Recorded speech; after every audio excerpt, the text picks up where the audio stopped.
Class 3rd की आज हिंदी व्याकरण की रीडिंग कराने जा रही हूँ। इधर देखिए अगले पृष्ठ पर आपकी विषय सूची दी गई है। इसमें विषय सूची में आपके 16 चैप्टर दिए हुए हैं। तो इसमें 10 चैप्टर तक अर्धवार्षिक परीक्षा प्रश्न पत्र तक आएगा। इसमें 5 चैप्टर तक मुझे PA1 तक का कराना है। तो ये फर्स्ट चैप्टर अगले पृष्ठ पे देखिए। फर्स्ट चैप्टर का नाम है भाषा, लिपि और व्याकरण। भाषा। प्यारे बच्चों, क्या आप जानते हैं कि वर्षों पहले मनुष्य जंगलों में भटकता था, वह बोलना नहीं जानता था। अपनी बात दूसरों को समझाने के लिए वह संकेतों का सहारा लेता था। धीरे धीरे उसने पशु पक्षियों की आवाज़ें निकालनी शुरू की तथा अन्य प्रकार की ध्वनियों को सुनना और उनके अर्थ को समझा। जब उसे अपनी बात दूसरों को समझानी होती तो वह विभिन्न प्रकार की ध्वनियों को निकालता था। ध्वनियों के माध्यम से मनुष्य ने बोलकर अपनी बात को कहना शुरू किया। इस प्रकार भाषा का जन्म हुआ। ध्वनियों से शब्द बने और शब्दों से वाक्य। भाषा द्वारा मनुष्य अपने विचार प्रकट करने लगा। ध्यान दें, इधर ये भाषा की परिभाषा दी हुई है। भाषा वह साधन है जिसके द्वारा हम अपने विचारों एवं भावों को दूसरों के सामने प्रकट करते हैं। भाषा के रूप। भाषा के 2 रूप होते हैं। रूप या प्रकार। रूप मीन्स प्रकार भी होता है। भाषा के 2 प्रकार होते हैं। नंबर 1 मौखिक भाषा, नंबर 2 लिखित भाषा। अब नंबर 1 मौखिक भाषा देखिए। अपनी बात को जब हम मुंह से बोलकर दूसरों को समझाते हैं और दूसरों की बातों को कानों से सुनकर समझते हैं तो इसे मौखिक भाषा कहते हैं।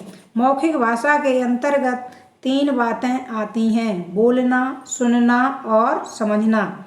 लिखित भाषा। जिस भाषा के द्वारा हम लिखकर अपने विचारों को प्रकट करते हैं और पढ़कर दूसरों की बात को समझते हैं उसे लिखित भाषा कहते हैं। लिखित भाषा में भी 3 बातें आती हैं: लिखना, पढ़ना और समझना। हमारे देश की राष्ट्रभाषा हिंदी है। स्वतंत्रता प्राप्त से पहले हमारे देश की राष्ट्रभाषा अंग्रेजी थी। संसार के विभिन्न देशों में भिन्न भिन्न भाषाएं बोली जाती हैं, जैसे चीन में चीनी भाषा, इंग्लैंड में अंग्रेजी भाषा, रूस में रूसी भाषा आदि। अब अगले पृष्ठ पर ध्यान दें। एक भाषा को किसी भी लिपि में लिखा जा सकता है। लिपि बदलने से भाषा का रूप नहीं बदलता है। भारत में बोली जाने वाली कुछ भाषाएं इस प्रकार हैं। ये जो राज्य दिए गए और ये भाषा दी गई है, जैसे बंगाल में बंगला, कर्नाटक में कन्नड़, गुजरात में गुजराती, तमिलनाडु में तमिल, कश्मीर में कश्मीरी, पंजाब में पंजाबी, केरल में मलयालम, महाराष्ट्र में मराठी, असम में असमी, उड़ीसा में उड़िया। अब देखिए बोली के बारे में। व्यक्ति जिस क्षेत्र में रहता है वह उसी क्षेत्र की बोली में बातें करता है। अलग अलग क्षेत्रों में रहने वाले लोग एक ही भाषा को अलग अलग तरीके से बोलते हैं। भाषा के इसी क्षेत्रीय रूप को हम बोली कहते हैं। ब्रज भाषा हिंदी की एक बोली है। अवधी, छत्तीसगढ़ी, बुंदेलखंडी, हरियाणवी, हिंदी में कुछ अन्य बोलियां हैं। ये देखिए, ध्यान दें, इसमें दिया गया बोली किसे कहते हैं। इसका आंसर हो जाएगा भाषा के क्षेत्रीय रूप को बोली कहते हैं। सीखें। अब इसमें निम्नलिखित वाक्यों को पढ़कर भाषा का रूप व नाम लिखें। अब देखिए नंबर 1 दिया गया, सब्जी वाले का गली मोहल्ले में आवाज लगाकर सब्जी बेचना। तो ये मौखिक भाषा है। नंबर 2, पेंसिल से आप बुक फिल करेंगे। नंबर 2, घर पर बैठकर आपस में बातें करना, मौखिक भाषा। फेसबुक पर बातें करना, लिखित भाषा। नंबर 4, तमिलनाडु में बोली जाने वाली भाषा, तमिल भाषा। नंबर 5, केरल में बोली जाने वाली भाषा, मलयालम। अब लिप दी गई है। लिप के बारे में देखिए। भाषा को लिखित रूप में प्रकट करने के लिए जिन संकेतों व ध्वनियों का प्रयोग किया जाता है उनके समूह को लिपि कहते हैं। अलग अलग भाषाओं को अलग अलग लिपियों में लिखा जाता है। इधर देखिए, एक तरफ भाषा दी गई है, एक तरफ लिपि। जैसे हिंदी भाषा की लिपि है देवनागरी। अंग्रेजी भाषा की लिपि है रोमन। पंजाबी भाषा की है लिपि गुरमुखी। संस्कृत भाषा, इसकी भाषा की है लिपि देवनागरी। उर्दू भाषा, उर्दू की लिपि है फारसी। अब व्याकरण के बारे में, हम अपने विचारों को लिखकर व बोलकर प्रकट कर सकते हैं, लेकिन इससे भाषा का कोई निश्चित एवं शुद्ध रूप स्थिर नहीं हो सकता है।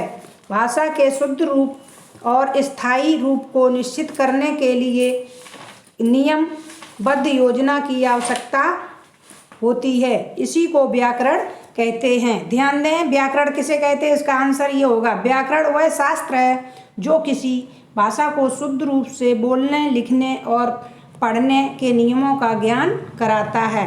अब इसमें देखिए ये दिए गए, एक शब्द में उत्तर दीजिए। हरियाणा के लोग कौन सी बोली बोलते हैं? तो इसमें पेंसिल से फिल करेंगे, हरियाणवी। नंबर 2, संस्कृत भाषा किस लिपि में लिखी जाती है? देवनागरी। नंबर 3, बुंदेलखंडी भाषा है या बोली। नंबर 4, भाषा का वह रूप जो एक निश्चित क्षेत्र में बोला जाता है क्या कहलाता है? क्षेत्रीय बोली। नंबर 5, भाषा को सही ढंग से लिखने व पढ़ने के नियमों का ज्ञान कौन कराता है? व्याकरण। अब ये अभ्यास प्रश्न दिए गए हैं, इसमें देखिए बहुविकल्पीय प्रश्न का नंबर, सही विकल्प पर सही का चिन्ह लगाइए। इसमें दिया गया नंबर 1, मुख से बोली जाने वाली भाषा मौखिक भाषा कहलाती है। सा पे टिक लगाइए, मौखिक भाषा। नंबर पेज, अगला प्रश्न देखिए, नंबर 2, अवधी और हरियाणवी बोलियां हैं। इसमें बा नंबर पर टिक लगाइए। नंबर 3, भाषा के क्षेत्रीय रूप को बोली कहते हैं। इसमें बा में टिक लगाइए। नंबर 4, केरल में मलयालम भाषा बोली जाती है। इसमें सा पर टिक लगाइए। अब नीचे दिए गए आपके रिक्त स्थान भरिए। तो नंबर 1 दिया गया ध्वनियों भरा जाएगा। के माध्यम से मानव ने बोलकर अपनी बात का कहना शुरू किया। नंबर 2, स्वतंत्रता प्राप्त से पूर्व हमारे देश की राष्ट्रभाषा अंग्रेजी थी। अंग्रेजी भरा जाएगा। नंबर 3, इंग्लैंड में अंग्रेजी भाषा बोली जाती है। नंबर 4, पंजाबी भाषा गुरमुखी लिपि में लिखी जाती है। इसमें गुरमुखी भरा जाएगा। नंबर 5, बुंदेलखंड के लोग बुंदेलखंडी बोली बोलते हैं। इसमें बुंदेलखंडी भरा जाएगा। अब देखिए ग नंबर, निम्नलिखित भाषाएं भारत के किन राज्यों में बोली जाती हैं? नंबर 1, तेलुगु में तेलंगाना। नंबर 2, पंजाबी, पंजाब में बोली जाती है। नंबर 3, उड़िया, उड़ीसा में बोली जाती है। नंबर 4, कश्मीरी, कश्मीर में। नंबर 5, मलयालम, केरल में। नंबर 6, गुजराती, गुजरात में। अब आपके निम्नलिखित प्रश्नों के उत्तर लिखने हैं। ये आपको चैप्टर फर्स्ट डाल के अगले पेज पे देखिए, मैंने आपको क्वेश्चन आंसर लिखाए हुए हैं। चैप्टर फर्स्ट डाल के भाषा, लिपि और व्याकरण फिर नोटबुक में लिखेंगे। निम्नलिखित प्रश्नों के उत्तर लिखो। प्रश्न नंबर फर्स्ट है, भाषा से आप क्या समझते हैं? भाषा कितने प्रकार की होती है? इसका आंसर है, भाषा वह साधन है जिसके द्वारा हम अपने विचारों एवं भावों को दूसरे के सामने प्रकट करते हैं। भाषा 2 प्रकार की होती है, जैसे नंबर 1 मौखिक भाषा, नंबर 2 लिखित भाषा। नंबर 2 है लिपि व बोली में क्या अंतर है? आंसर लिखेंगे, हेडिंग डालेंगे, लिपि व बोली में अंतर। नंबर 1, भाषा के लिखने की विधि लिपि कहलाती है। नंबर 2, भाषा के क्षेत्रीय रूप को बोली कहते हैं। प्रश्न नंबर 3 देखिए, मौखिक भाषा व सांकेतिक भाषा में क्या अंतर है? मौखिक भाषा हम एक दूसरे से बोलकर व सुनकर समझते हैं, मौखिक भाषा कहते हैं। सांकेतिक भाषा को हम संकेतों द्वारा समझाते हैं। प्रश्न नंबर 4, पंजाबी व अंग्रेजी भाषाओं की लिपि क्या है?